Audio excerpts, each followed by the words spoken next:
Hello and welcome back to the ocean. It is great to see you here. In this episode we are diving T Point. These first couple of clips we are hunting goatfish. Very common in this area as well as frequently across the entirety of New Zealand's northeast coast. From the Coromandel to Auckland and up to Northland, you can find goatfish very commonly wherever reef comes to sand. It doesn't have to be deep.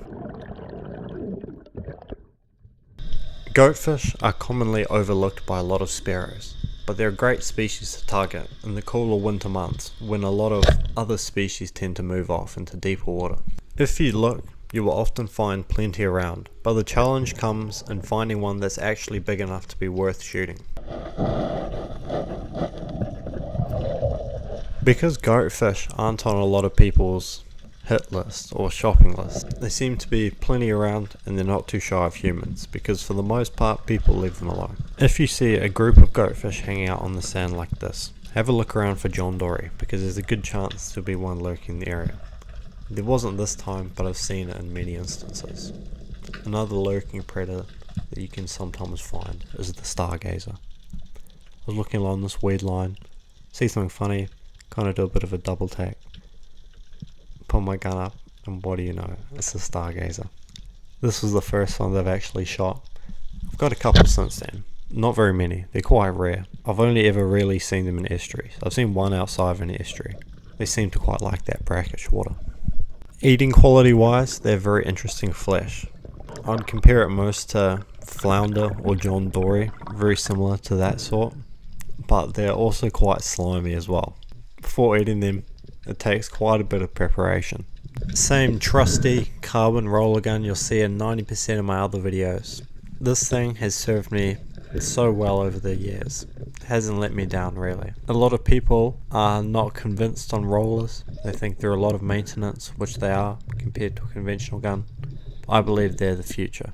Dusting up's a great technique to draw fish in closer. Acting initially disinterested in the fish builds their curiosity and will make them often in most cases come a lot closer.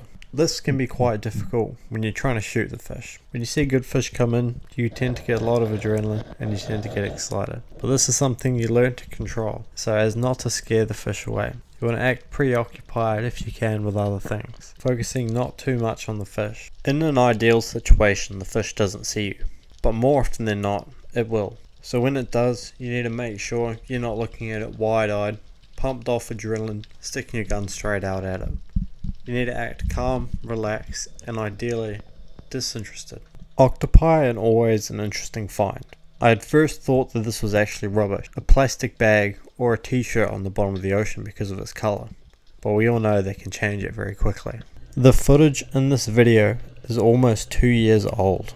It is from a time that I was living in Auckland. I wasn't able to get out that much, and when I did, T Point was one of the nearest good spots you could get out to, being only about an hour's drive from the North Shore where I was living at the time.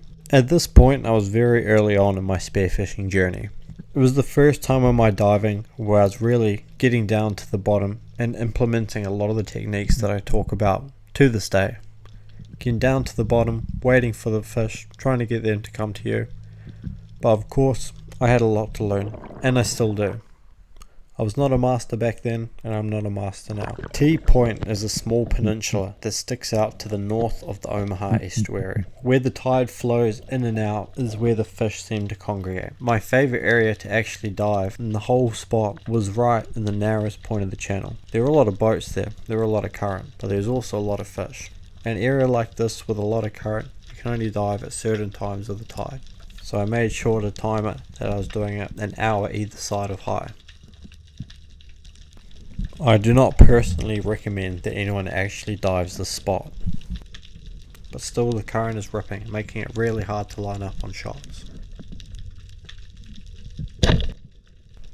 This next dive is one that I actually often think about. Nowadays I try and get as close to the fish as I pretty much possibly can, because one, it makes good shots, good ethical shots, and two, it makes good footage. Here I take an unnecessarily long shot on this fish that really probably wasn't going anywhere. I'm able to swim over and it hardly reacts to me. I could have been much closer.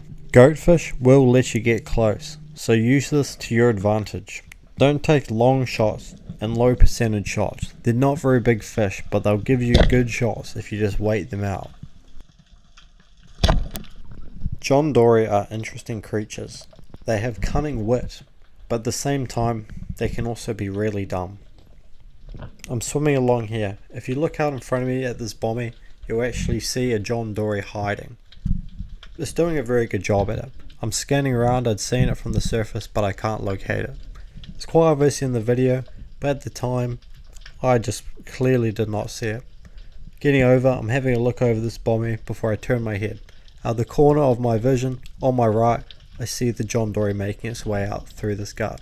Turning my head around, I extend out over the bommy and towards this John Dory, lining it up and making a good shot from a distance, when I could have in reality got a lot closer and got some better footage out of it.